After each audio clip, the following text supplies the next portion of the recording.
Evening ചുമ്മാ പയ്യാമ്പലത്തേക്ക് ഇറങ്ങിയപ്പോൾ നമ്മൾ അൺഎക്സ്പെക്റ്റഡായി കണ്ട ഒരു സ്പോട്ടാട്ടോ ഇതാണെങ്കിൽ പക്ക ടിബറ്റൻ ഫുഡ് സെർവ് ചെയ്യുന്ന ഒരു സ്ഥലമാണ്. അപ്പോൾ അവിടെ എത്തിയപ്പോൾ തന്നെ അവിടുത്തെ ആംബിയൻസും ആ മ്യൂസിക്കും എല്ലാം നമുക്ക് ഇഷ്ടമായി. എന്താ പറയുക, നന്നായിട്ടൊരു റിലാക്സ് ചെയ്യുന്നൊരു ഫീലായിരുന്നു. അവിടുത്തെ ആൾക്കാരായാലും നല്ല രസമുണ്ടായിരുന്നു. അപ്പോൾ എക്കാച്ചു എൻജോയ് ചെയ്തു.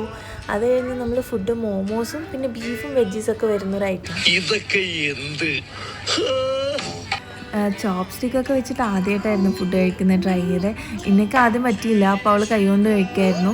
അപ്പം എനിക്ക് അതിനെന്തോ ഫസ്റ്റ് കിട്ടി. അപ്പോൾ നമ്മളതിങ്ങനെ എൻജോയ് ചെയ്ത് കഴിച്ചു. പിന്നെ മോമോസും നല്ല ടേസ്റ്റ് ആയിരുന്നു. പിന്നെ സിദ്ധു അവൻ്റെ അമ്മയെ ഹെൽപ്പ് ചെയ്യാം കേട്ടോ. നൂഡിൽസ് എടുക്കുന്നുണ്ട്. സൂപ്പി നൂഡിൽസാണ് ഞങ്ങൾ ഓർഡർ ചെയ്തത്. സിദ്ധു സജസ്റ്റ് ചെയ്തതാണ്. പക്ഷേ എന്തോ നമുക്കതിൻ്റെ ടേസ്റ്റ് അത്ര ഇഷ്ടമായില്ല. കാരണം അവരുടെ ഒരു ഫ്ലേവറാണ്, മസാലയൊക്കെ കുറച്ചിട്ടുള്ളത്. പക്ഷേ അതിൽ ചിക്കനൊക്കെ നല്ല ടേസ്റ്റ് ആയിരുന്നു. അതൊക്കെ കഴിച്ചു. പിന്നെ എൻ്റെ എക്സ്പ്രഷൻ കണ്ടിട്ട് നോക്കണ്ട, വലിയ ടേസ്റ്റ് ഒന്നുമില്ല. അതായത് നമ്മൾ പോകുമ്പോൾ എല്ലാവരോടും ബായ് പറഞ്ഞ് ഇറങ്ങുമ്പോൾ എക്കാച്ചു ഭയങ്കര ഹാപ്പി എൻജോയ്. സിദ്ധുവായിട്ട് കമ്പനി സിദ്ധു എന്ത് ചെയ്തെന്ന് വെച്ചാൽ എക്കാച്ചുവിനൊരു ഐസ്ക്രീമൊക്കെ കൊടുത്തു. എക്കാച്ചു താങ്ക്സ് പറഞ്ഞു, ഗുഡ് നൈറ്റ് പറഞ്ഞു. അപ്പോൾ എല്ലാവർക്കും ഫ്ലൈയിങ് കിസ്സൊക്കെ കൊടുത്ത് നമ്മൾ തിരിച്ചു പോവുകയാണ്. അവിടെ നിന്ന് ഇറങ്ങിയപ്പോൾ ഒട്ടും പ്രതീക്ഷിക്കാത്ത എക്കാച്ചു അവൾ ഫേവറേറ്റ് ആയിട്ടുള്ള ആപ്പനെ കണ്ട് കുറച്ച് നേരം കളിച്ചു വീട്ടിലേക്ക് പോയി.